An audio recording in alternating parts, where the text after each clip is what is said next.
Yura, Donnie Pangilinan nagpapaalam pala sa girlfriend.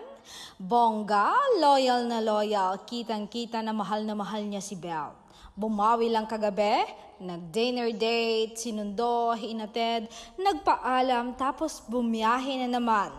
Gusto sana nilang isama si Belle kaso madami pa siyang trabaho lalo na't malapit na ang kanyang birthday concert. Pero bongga, nagpapaalam daw itong si Donnie Pangilinan walang mintes.